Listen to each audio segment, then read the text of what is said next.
دووەمیان ئەو خۆشی و خەڵاتانی کە خوا پێی بەخشیوی بیپارێزە بەوەی کە خۆت لە حەسوودان بپارێزە، خۆت لەو کەسانە بپارێزە کە ناخیان خراپە و حەسوودن، بەوەی بۆیان باز مەکە، بۆیان دەرمەخە، مەیخە بەر چاو زاریان.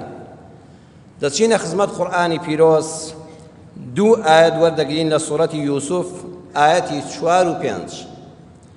خوای پەروەردگار دەفەرمێ: إذ قال يوسف لأبيه يا أبت إني رأيت 11 كوكبا والشمس والقمر رأيتهم لي ساجدين. بەیانێکی زووە منداڵێک کە یوسفە کوڕی یعقوب پێغەمبەرە سەلامی خوا لە هەموویان بێ، ئەم منداڵە بە باوکی دەڵێ: یا ئەبەتی، باوە گیان، إني رأيت 11 كوكبا، ئەمشەو من لە خەوما بینیم، إني رأيت 11 كوكبا والشمس والقمر. باوکە گیان، باوەی شیرینم، ئەمشەو لە خەوما بینیم 11 ئەستێرە و ڕۆژ و مانگم بینی. رأيتهم لي ساجدين، یەکەم جار بینی من، دواتریش سەیری تعبیری قورئان کەن، ئەمە هاتە دەبێت ئاوا بخوێندرێتەوە: إذ قال يوسف لأبيه يا أبت إني رأيت 11 كوكبا والشمس والقمر، پاشان دەخوێندرێتەوە رأيتهم لي ساجدين. یعنی یەکەم جار وەکو شکڵی خۆی بینیونی، دووەمیان بینی من خۆریش و مانگیش و 11 ئەستێرە لەسەر شکڵی بەشەر وەکو خۆمان مرۆڤ هاتن سوژدەیان بۆ بردم. یعنی ئەگە ئاەتەکە ئاوا دەخوێنرێتەوە ساجدین، واتە وەکو شکڵی بەشەر بینی من، ئەینا ئەو بتە سەجدەتەن، بۆیە بە جەمعی مذەکەری سالم هێناوێتی، خراوەتە قاڵبی بکەرێکی عاقڵ و ژیرەوە، واتە وەکو شکڵی مرۆڤ بینی من. باوەجا من ئەمشە ئەو خەوم بینی. لێرەدا سیر کە خەونەکە سەرنجی یعقوب پێغەمبەر ڕادەکێشێ، ئەمە خەونی مناڵێک نییە. مناڵەکە خەونیش بەوە بینە، دەبوایە بیوتایە باوە گیان بینیم 11 ئەستێرە لە ئاسمانە وەکو تۆپ هاتنە خوارەوە، خۆر و مانگیش هاتن لە بەردەم ماکەوتن، هاتنە باوەشمەوە گەمە و یاریم پێدەکردن. مناڵ ئەو شتانە وەکو تۆپێک دەبینێ. بەڵام ئەم دەڵێ باوە گیان لە ناو هەموو ئەستێرەی ملیۆنەهای ئاسماندا کە ناژمێردرێن 11 بینی. بۆ هەر 11؟ یعقوب یەکسەر بیر دەکاتەوە یوسف 11 برای هەیە، ئەم 11ە بەبێ حکمت نییە، بۆ تەنها 11 ئەستێرەی بینی. پاشان خۆر و مانگ بە یەکەوە دەرناکەون. ئێستا کە ڕۆژ دیارە، مانگ شاراوەیە، شەو مانگمان لێ دیارە، کاتێک کە خۆر شاراوەیە. ئەو لە خەوەکەیە دەڵێ هەردووکیانم بە یەکەوە بینی. خۆرەکە شەمس کە مؤەنەثێکی لەفظیە بە معنای دایک دێ، قەمەر کە مذەکەرێکی لەفظیە بە معنای باوک دێ. فەرمووی لێرەدا ئەوە نیشانەی من و دایکێتی، دایکی خۆرە. لێرەدا بە پێویستی دەزانم لەسەر ئەوە بوەستم. لەم ئاەتە قورئانیدا گەلێک ئاماژەی تێدایە. خۆر ڕۆژی بە دایک حساب کردووە، مانگی بە باوک حساب کردووە لەگەڵ ئەستێرەکاندا. کۆمەڵەی خۆر ئەستێرەکان هەمووی تاریکن، هەمووی تاریکن. شەوانە کە تۆ بە درەوشاوی دایان بینی، هەموویان عەکسی خۆر وەردەگرن، هەموو ڕووناکیان لە خۆرەوە وەردەگرن. مانگ لەگەڵ زەویشدا بۆ خۆیان تەنێکی تاریکن، ڕووناکی لە خۆرەوە وەردەگرن. ئەم قورئانە پێمان دەڵێ ئەی ئافرەتانی ماڵ، ئەی خێزانە بەڕێزەکان، ئەی هاوسەری پیاوەکان، ئێوە هەم ڕێزدارن، هەم مەسئولیەتی گەورەتان لەسەر شانە. هەموو جار من لە نووسینەکانمدا جار هەبوو ڕەخنەشم لەلایەن نووسەرانەوە لێ گیراوەتوانە هەمیشە ئەڵێ دایک و باوک، بۆ ناڵێ باوک و دایک. سەیری قورئانیش کەن وا دەڵێ، قورئانیش دایکی پێش باوک خستووە. پێمان دەڵێ دایک لە ماڵە، ژنی ماڵ وەکو ڕۆژ وایە. ڕۆژ ئەگە پرشنگدار و جوان بێ و بەری نەگیرا بێ و خۆرگیران ڕووی نەدابێ، هەموو ئەستێرەکان درەوشاوە دەکا، مانگیش درەوشاوە دەکا، هەمووان ڕووناک دەکاتەوە. ژنی ماڵ ئەگەر ڕووخۆش بێ، دەم بە خەندە بێ، بەڕێز و بە حورمەت بێ، وەڵڵاهی تەئسیری لەسەر هەموو منداڵەکانی دەبێ، تەئسیری لەسەر دەم و چاوی مێردەکەی دەبێ و ئەویش دەگەشێنێتەوە.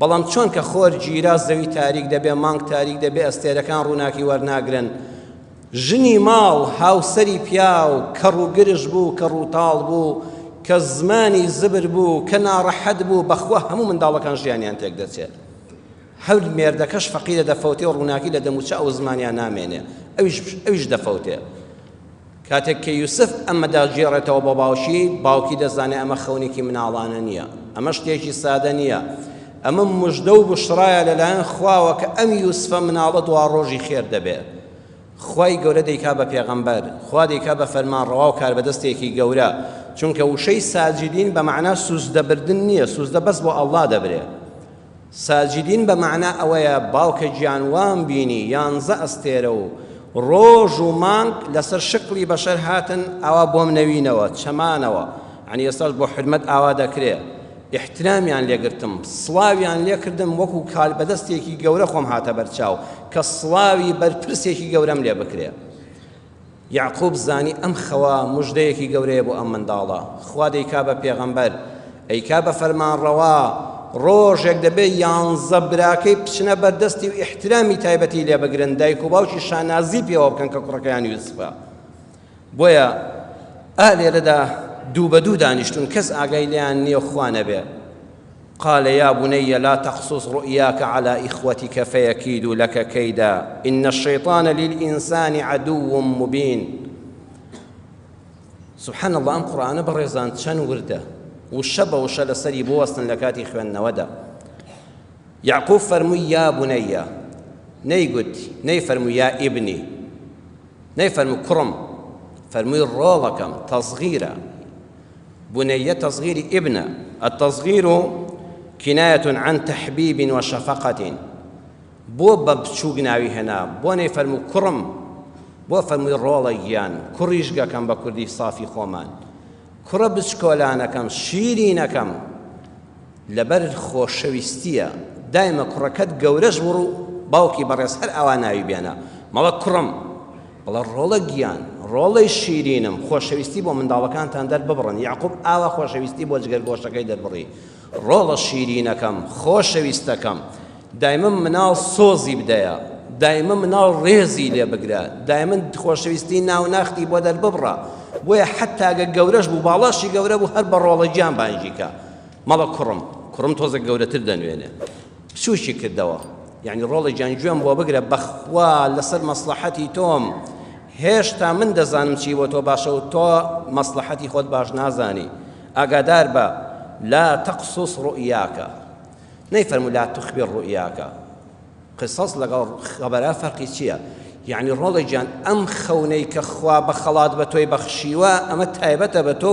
رؤياك کافەکەی خیتابە ئەو خەونە تایبەتە بە تۆ تۆ دوا ڕۆژێکی گەلێ خێرت دەبێ ڕۆڵی جان تۆ دەبی بە پێغەمبەر ڕۆڵی جان تۆ دەبی بە فەرمانڕەوا و سەرکردا ڕۆڵی جان تۆ فێری مانای خەون دەبی ئەم خەونە معنای ئەوەیە تۆ لە دواترە زانستی لێکدانەوەی خەونت پێدەبەخشرێ بەڵام یەک تکام لێتە ڕۆڵە شیرینەکەم ئەم خەونە بە وردی قەسەس ئەوە یعنی ورد و درشتی چۆنت بینیوە ئاوا مەجێڕەوە بۆ خەڵک بۆ کەسی بازمەکە نە عەلا ئیخوەتیکە کوڕم ئاگال کوڕی شیرینم ڕۆڵەکەم ئاگال لێ بە بۆ براکانتی بازمەکە عەلا ئیخوەتیکە ناڵێ بۆ خەڵک سەیری قورئان چەند وردە بەس ئاگال لە براکانت بێ ئاگال لە براکانت بێ بۆ براکانتی خۆتی بازمەکە بۆ براکانی بازمەکە فەیەکید و لەکە کەیدا چونکە لەوانەیە حەسوودی بێتە ناو دڵیانەوە لە مانای خەونەکە دۆکو من تێبگەن ئەزانن ئەمە دوا ڕۆژێکی زۆر گەورە چاوەڕێی تۆی مناڵ دەکا